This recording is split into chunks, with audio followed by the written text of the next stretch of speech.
성경에는 말씀하시기를 거듭나야 할 것을, 본 어게인 될 것을 아주 강력하게 말씀하고 계십니다. 사람이 두 번 태어나지 아니하면 하나님 나라 천국에 들어갈 수가 없다. 그러니까 그 당시에 상당히 문벌가요. 또 다음 세상에 대한 눈이 뜬 한 나름대로 석학이라고 하는 사람이 낮에는 아무래도 좀 사람들의 눈이 있어서 그런지 밤에 예수님을 찾아왔습니다. 그러면 사람이 어머니 모태에 들어갔다가 다시 태어나야 합니까? 라고 하는 질문을 던집니다. 참으로 황당한 것은 이 사람은 그렇게 수준과 지식이 낮은 사람이 아닙니다. 어떻게 사람이 다시 어머니 뱃속에 들어갔다가 다시 나올 수가 있겠습니까? 그 정도를 몰라서 그렇게 살아왔던 사람은 아닙니다. 이 사람은 석학입니다. 나름대로 지혜가 있는 사람이요, 분별력 있는 사람이요, 그리고 더 덕망 있는 사람이요. 그래서 그를 향하여 또 그를 추종하고 그를 높이 평가하는 사람들도 많이 있었죠. 그 사람의 이름이 바로 니고데모라고 말합니다. 그런데 우리 예수님께서 하신 말씀이 이렇게 말씀하시죠. 내가 진실로 성경에서 여러분 신약 성경을 보실 때 진실이라고 하는 단어가 두 번 반복됐을 때는 얼마나 중요한 포인트를 지금 얘기하고 있는가.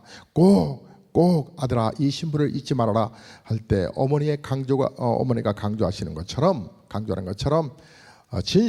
진실로 너가 물과 성령으로 거듭나지 아니하면 하나님 나라를 갈 수가 없다.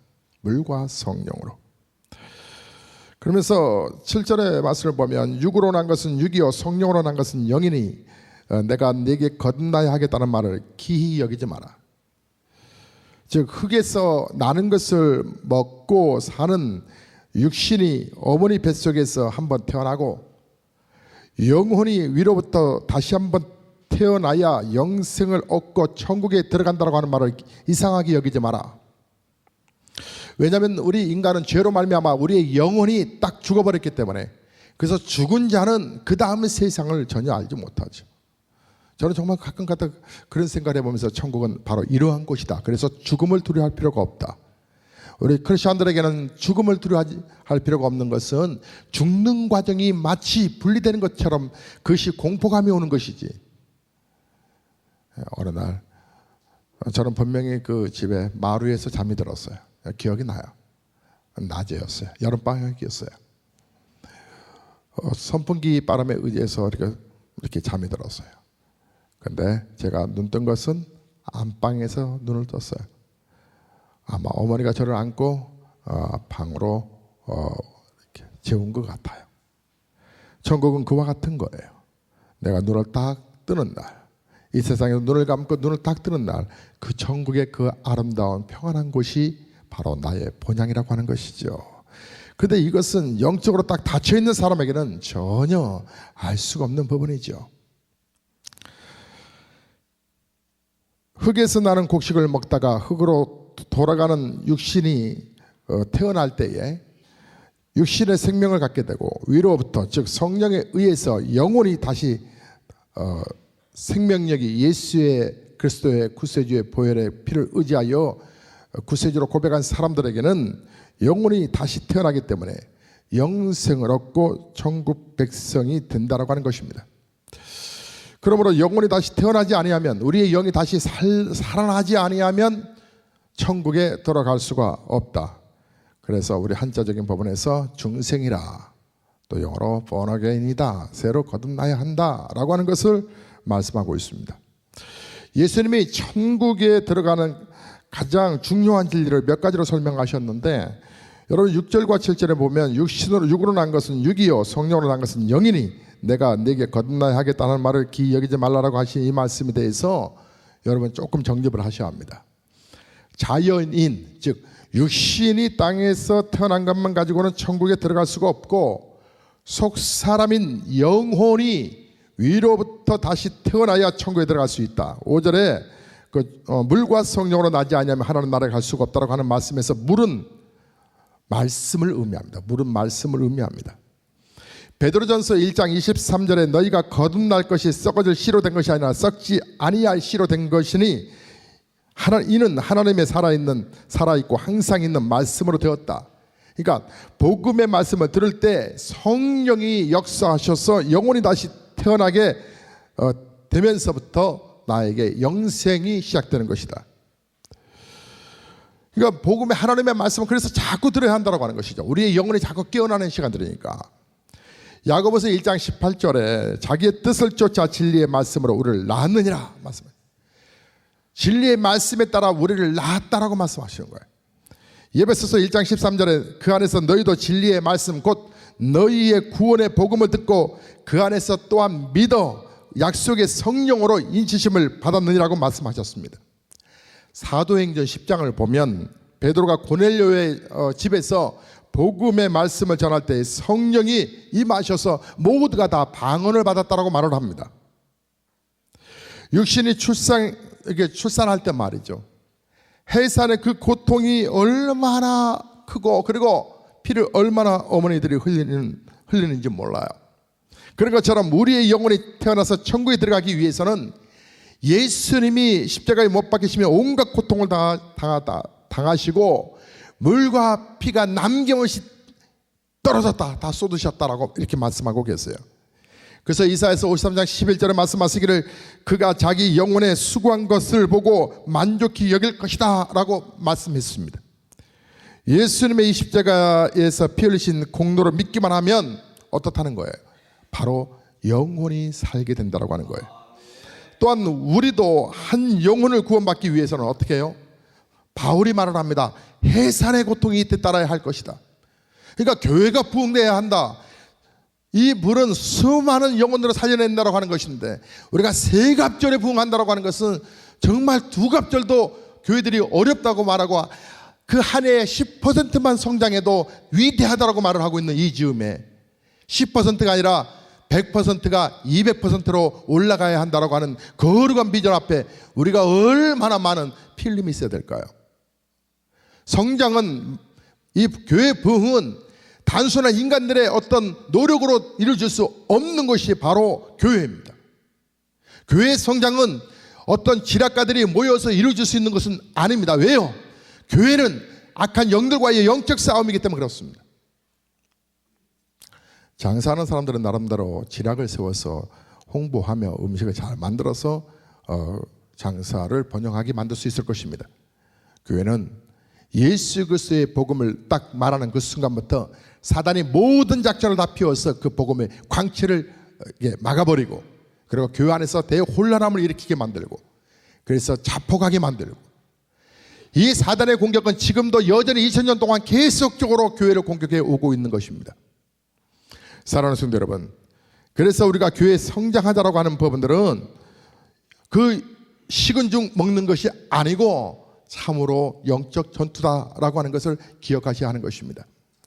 고린도전서 4장 15절에서 그리스도 안에서 일만 스승이시되 아비는 많지 아니하니 그리스도 예수 안에서 복음으로서 내가 너희를 낳았다라고 말하면서 갈라디아서 4장 19절에 바울은 이어서 말하기를 나의 자녀들아 너희 속에서 그리스도의 형상이 이르기까지 다시 너희를 위하여 해산하는 수고를 한다라고 말을 합니다. 즉 이 땅에 수많은 영혼들이 주님 앞에 돌아와서 그의 영혼이 육으로 태어났지만 그의 영이 태어나기 위해서 해산의 고통처럼 하나님의 말씀을 전하고 예수 그리스도를 전하고 그 예수를 통하여서 그 영이 회복되어가는 놀라운 은혜를 경험하게끔. 그래서 베드로는 베드로전서 1장 14절에 우리에게 말을 하기를 1장 4절에 우리가 세상에서 썩어질 것을 피하여 신의 성품에 참여하는 자가 되기를 원한다. 영생이라고 하는 이 놀라운 은혜 속에 우리가 들어가기를 원한다. 신의 성품 하나님의 놀라운 은혜 속에 우리가 들어가기를 원한다라고 이렇게 말을 하고 있습니다. 사랑하는 성도 여러분, 물이 바로 하나님의 말씀을 상징하고 물과 바람으로 거듭나지 아니하면 성령으로 거듭나지 아니하면 하나님 나라 갈 수가 없다. 성경의 영이라든지 성령은 바람 혹은 숨결이라고 하는 단어로 표현하기도 합니다. 바람은 보이지 않지만 큰 힘을 가지고 있습니다. 예수님께서 숨을 내쉬면서 성령을 받아라. 예수님 부활하시고 성령을 받아라. 오순절에 성령이 임하실 때 바람 같은 소리가 있어. 아담에게 하나님께서 생기를 넣었다라고 하는 말은 영을 불어넣었다라고 하는 말입니다. 불어넣었다. 바람은 눈에 보이지 않지만 엄청난 힘이 있듯이 태풍이 불면 막 승용차도 막 굴러가 버립니다. 성령의 눈에 안 보이지만 큰 능력이 있어 사람들을 변화시키시죠. 에스겔서 37장을 보면 마른 뼈들이 다 연결되고 살이 덮이고 힘줄이 생기고 여호와의 큰 군대가 되었는데 이 역사는 바람과 바로 말씀이었습니다. 오늘날 죄악으로 해골 같은 영혼들이 죽어가는 이 수많은 영혼들이 그리스도의 군대가 되는 것은 바로 성령과 복음의 말씀 때문에 그들이 살아나는 것이지요. 오늘 본문의 그 8절을 여러분이 좀 보시면 이렇게 표현하고 있습니다. 바람이 임의로 불면 내가 그 소리는 들어도 어디서 와서 어디로 가는지 알지 못하나니 성령으로 난 사람도 다 그러하니라. 복음을 듣고 성령으로 거듭나는 사람도 이와 같다라고 하는 것입니다.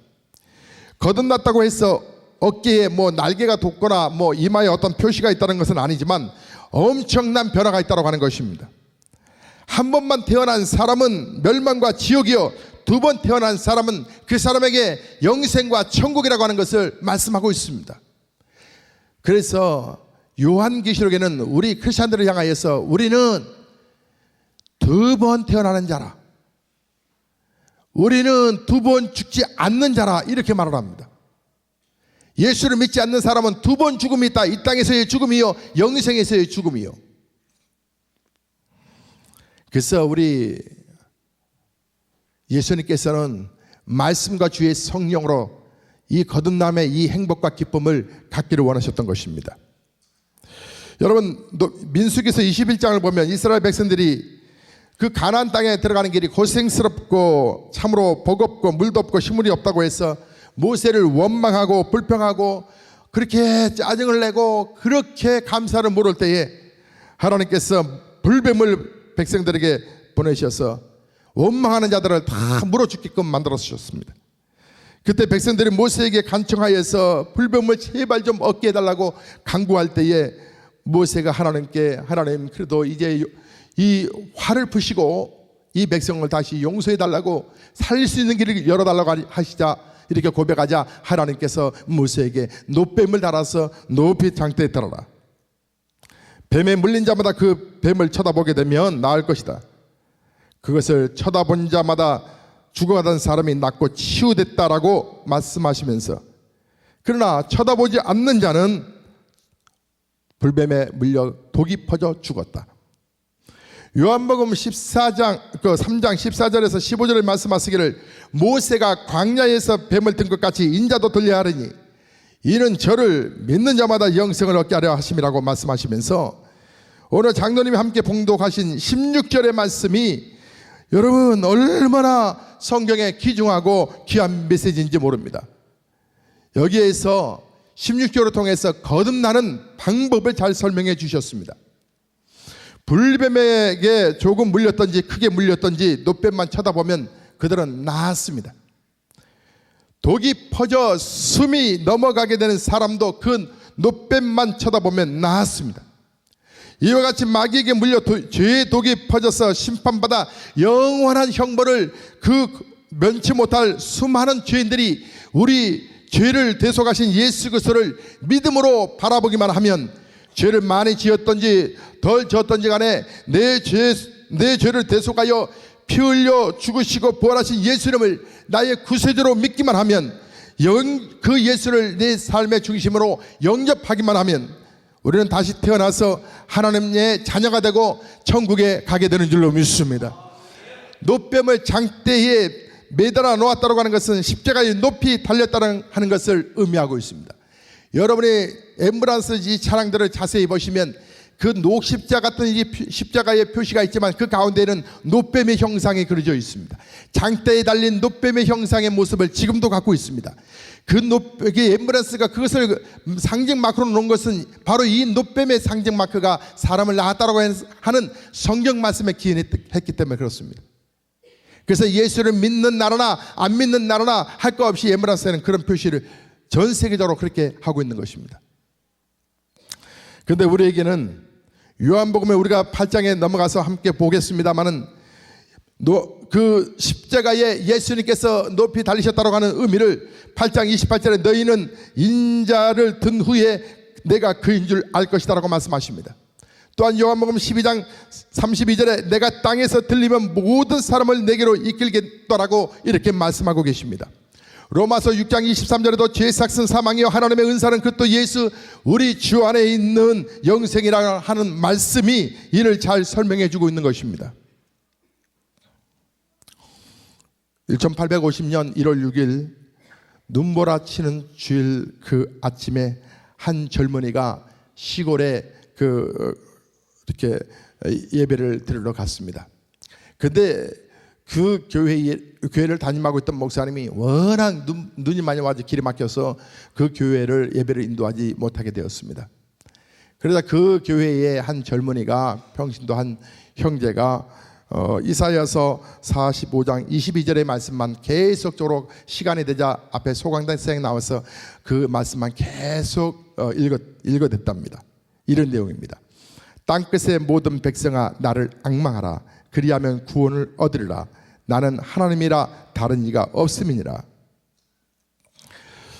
이 말씀만 이 형제는 계속적으로 목사님이 눈 때문에 길이 막혀서 오지 못한다는 걸 알고 예배 시간은 정한 시간이 되어 이 말씀만 계속적으로 외치고 있습니다. 땅끝의 모든 백성아 나를 앙망하라. 그리하면 구원을 얻으리라. 나는 하나님이라 다른 이가 없음이라. 마침 그곳에 예배를 드리겠다는 한 청년도 예배를 드리며 예배 드리러 왔지만 예배는 제대로 드릴 수가 없었고 한 거기에 젊은이가 외치는 그 메시지를 귀에 담게 되었습니다. 늘 언제나 들었던 메시지인데 그날따라 그 메시지가 아주 강력하게 그에게 다가왔습니다. 그런 생각했습니다. 예수님을 믿음의 눈으로 바라보기만 하면 구원을 받을 수 있구나.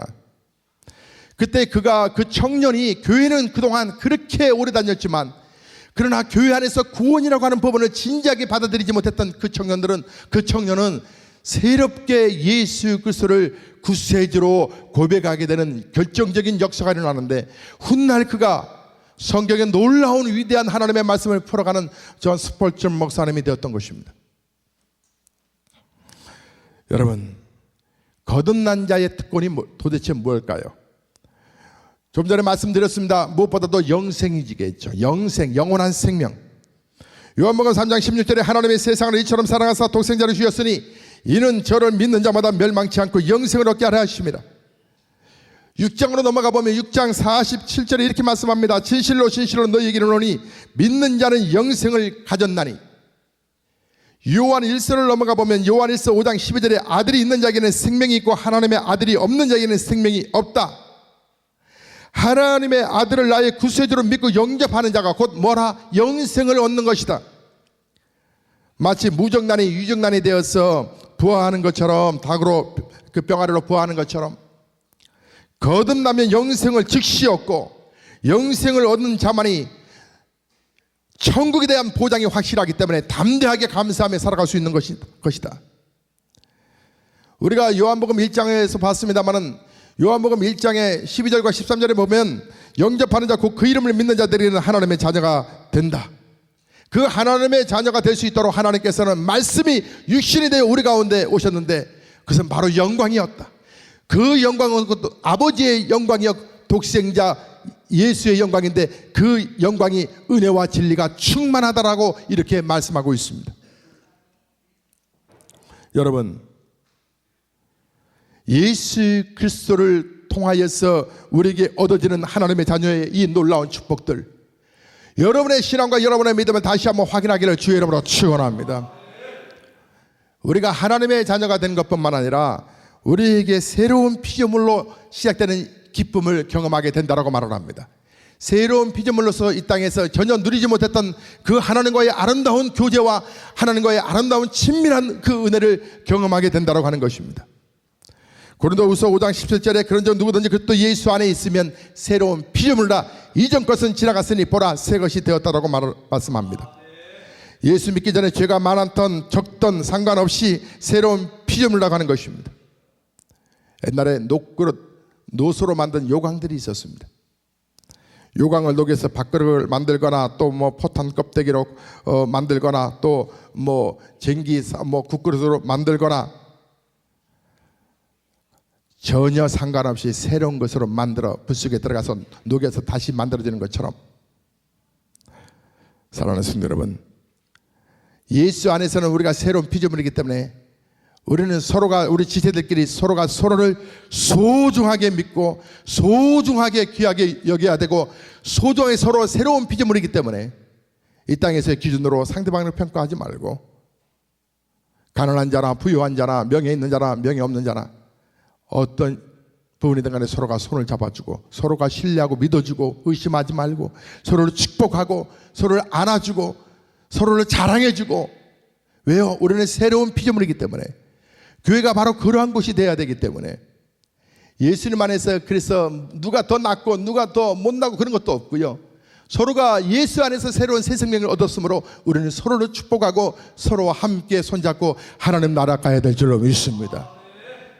여러분, 자녀들 안쓰러워서 못 깨우시는데 흔들어 깨우셔야 합니다. 제가 오늘 교육자들에게 4시 몇 분에 문자들을 다 돌렸습니다. 각 교구 순장님들 다 일깨우셔야 된다고. 벌떡 일어나시도록. 여러분 3일째 이제 지나서 내일부터는 이제 작심 3일이 끝났기 때문에 내일부터 조금 게을러질 수 있습니다. 여러분 순장님들 순원들 바닥바닥 깨우셔야 합니다. 영적으로 우리 가기를 원합니다. 여러분, 나의 능력이 한계가 있습니다.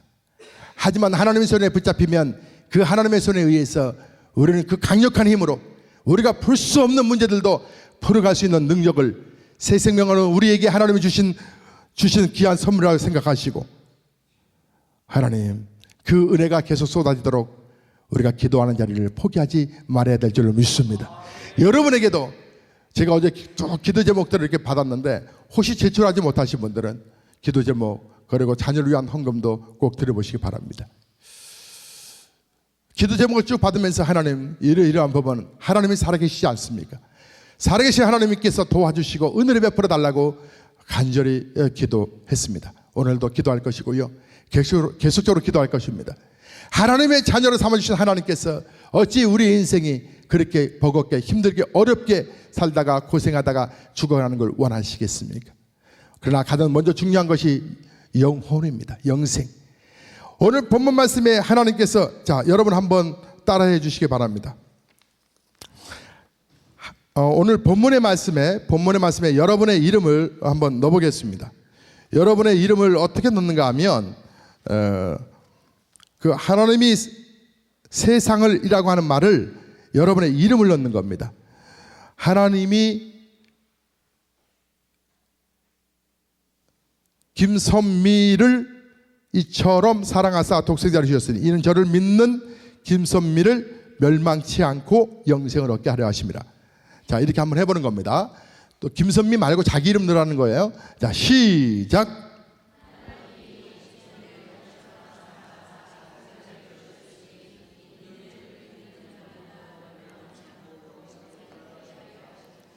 거기에 다시 성은 빼고 친밀감 있게 성은 빼고 자기 이름만 한번 불러보십시다. 시작.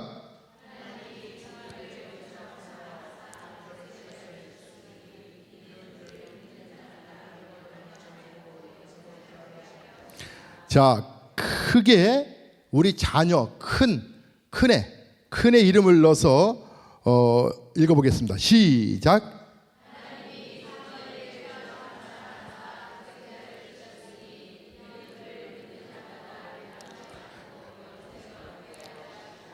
예, 이번에는 아내들이요 남편의 이름을 넣어서 이름을 넣어서 다 함께 읽어보겠습니다. 시작.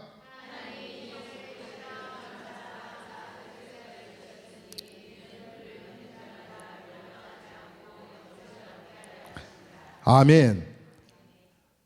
사랑하는 성도 여러분, 하나님이 세상이라고 하는 것은 우주적인 의미가 있는가 하면 이 땅에 우리 인간사를 얘기하는 경우가 있습니다. 여기서 의미는 우리 인간사를, 인간들을 얘기하고 있는 겁니다.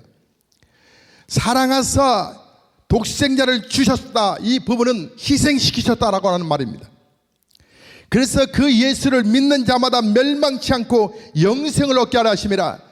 분명한 건 우리가 예수 통해서 영원한 생명을 얻게 되는 축복, 이 엄청난 은혜를 입었기 때문에 우리가 새벽에도 밤에도 우리의 모든 환경들을 하나님께 초점을 맞추고 믿음으로 살아가는 것입니다.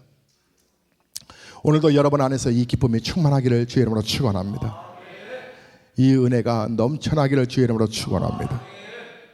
우리 찬송하고 기도하겠습니다.